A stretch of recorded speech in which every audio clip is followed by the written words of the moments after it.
Chicago, it's just the food there. I'll talk about the food now just because I love the food. I miss it so much. The Chicago style pizza, in my opinion, is the best pizza ever. Looking at it, look at pictures online. It looks like a casserole almost, but the deep dish Chicago style pizza is the best pizza on this planet. I don't know how they do it, but it's just super thick dough, super thick crust, and then they just pile on the toppings, tons of cheese. Just thinking about it is making me hungry, but it is so so good. I don't know how to describe it. You just have to go and try it yourself. Um, Also, Chicago style hot dogs are awesome. There's lots of things I didn't think I would like on it. It's like a poppy seed bun with peppers, tomato, um, lots of random things I can't even think of on the top of my head right now. But it really is so good. And there in Chicago, it's kind of funny. They look they look at ketchup on a hot dog almost as like a sin. It's almost how they treat it. They go to some of the hot dog Chicago hot dog places in Chicago, and it says like we don't tolerate ketchup here, or I don't know why, but that's just how the culture is there. Chicago dog is not a Chicago dog with ketchup. They just do not like put ketchup on their Chicago dogs. I don't know, but that was pretty cool. But also, like I said earlier, being a Spanish speaking missionary, I got to eat a ton and experience a ton of Mexican food. It was amazing. Before, I just thought, Mexican food was tacos, burritos, quesadillas. Boy, was I wrong. It was There's so many amazing dishes. My favorite dish that I had it's called tinga. It's kind of like a chicken with chipotle sauce put on a tostada with sour cream, salsa, really whatever you want, really. And that was my favorite. That was definitely an all time favorite Mexican food right there. But I also love mole. Um, Tacos obviously are amazing. There's this thing called discada that's amazing as well. It's really common in it. I think I could be wrong. It comes from Monterrey. It's a state in Mexico or city, and people from there they just make this thing called discada, and it's just like all meats combined. It's like, what is it? Ham. It's steak. They put chicken in there as well. It really just depends whatever they're feeling. They put like tons of different meats in there. They put peppers, and then you just put it in a tortilla, put some salsa on it, and it is so so good. And I miss the homemade salsa there. No one can do it like they do it. The Mexicans, they make the best salsa ever. And man, I just talk about miss the Mexican food a ton. But it's awesome because Chicago, it's like the melting pot, of the world. So many different people from Central America, Mexico, South America. They all move to Chicago just because there's lots of opportunities there for work, and then there's tons of Hispanics there, so they want to be by their family. And for example, when I was on the north side, or when I was in the suburbs, I'll start with there. The suburbs, Woodstock, like I talked about, that branch. And then I went to my second area as well, another suburb. It was mostly Mexicans that I taught. So for about a year or so, I guess I learned the Mexican Spanish. But then when I went to my third area, the north side of Chicago, that's when I almost felt like a new missionary again, because there on the north side of Chicago, I noticed there's lots of South Americans there. Like, there's lots of people from Peru and Ecuador that live on the north side of Chicago, and specifically in the ward, it's called the Chicago Fourth Ward, where I served. It was one of the most diverse wards in all the mission. I met people from Mexico, all different parts and states of Mexico, and just that itself, there's a little bit different culture within the states of Mexico. And so getting to know each state, how they like their different vocab was pretty fun, but it's pretty similar just because it's Mexican Spanish. But there's also tons of people from Guatemala, tons of people from Ecuador, Peru, like I mentioned, tons of people from Honduras, and tons of people that I met that were also, what's it called? I met a few people from Panama. I met a family from Argentina. There's just so many different people that just are from so many different countries and cultures that they all just come to Chicago. And being in the Chicago Fourth Ward on the north side, it was really hard to pick up their new vocab. And I was like a new missionary again, just because their accent at first was really hard. I was so used to Mexican Spanish that their accent was hard. Like a few people from the Dominican Republic I met too. They're kind of difficult to understand sometimes.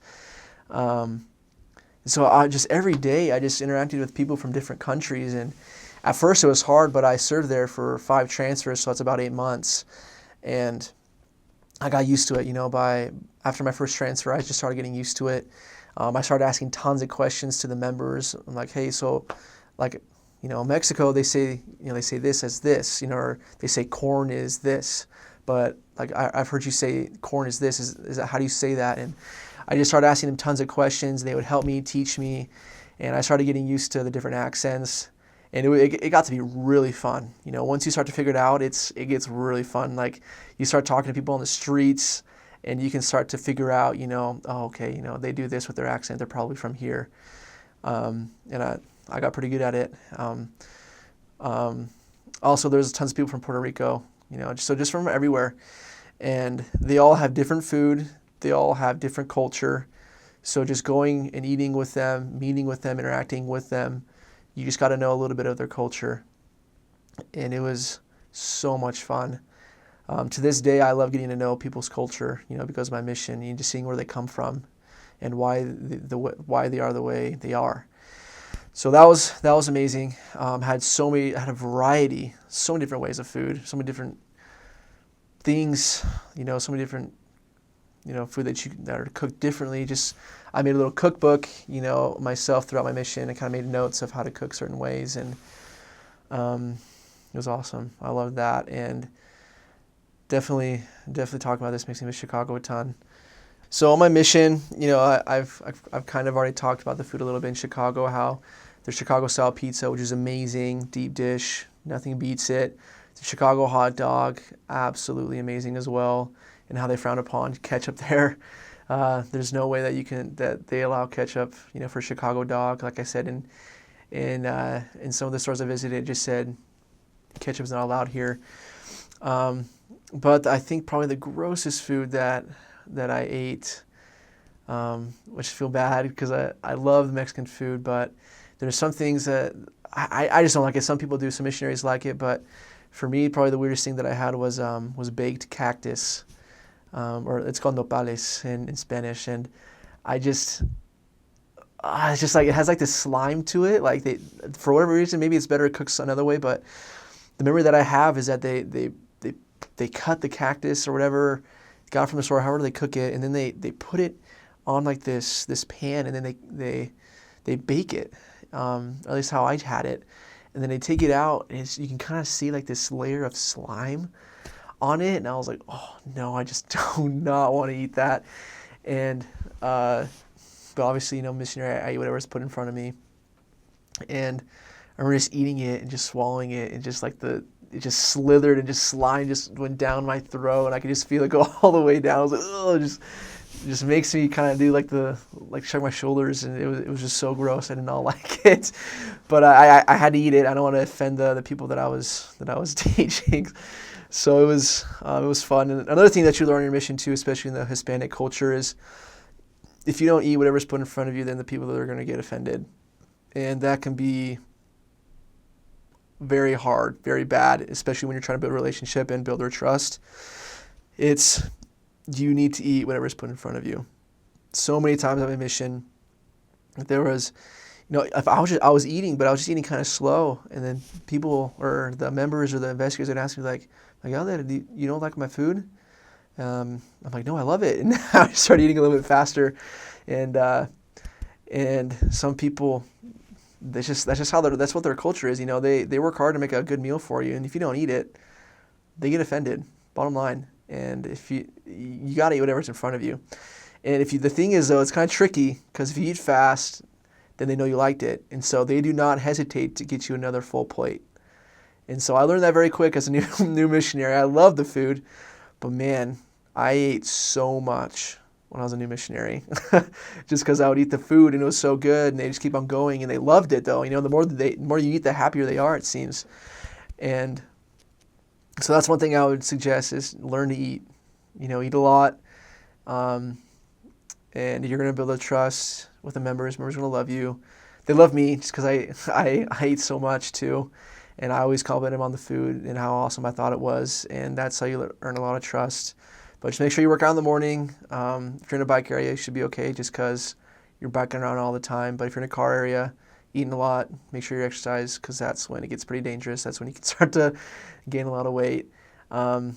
And also sometimes you double up for dinners. You eat a ton at one member's house, bike 10 minutes away to the next member's house, and you eat with them too. It's just how it works sometimes.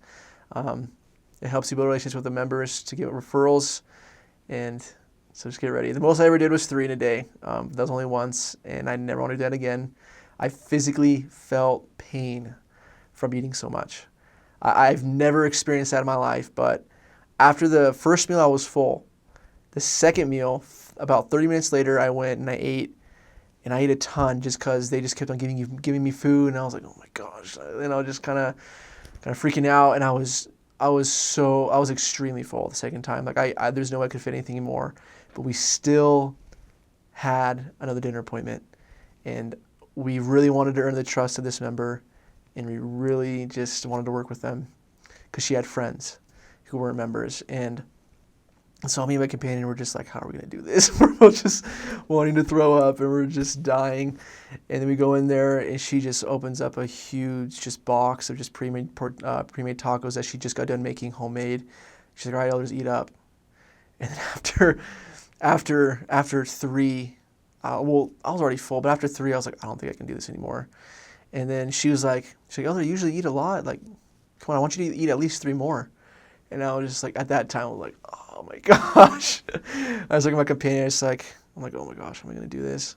And so I just started eating, and then I thought I was going to explode. It was crazy. And then I remember just doing saying a quick lesson just because I was in pain.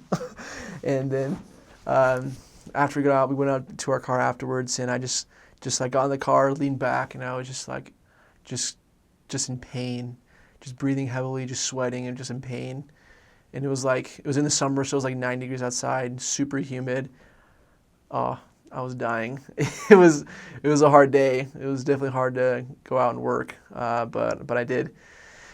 That was a crazy food experience. Yeah, I kind of talked about my favorite foods a little bit already, but my favorite dessert it was definitely, there's so many.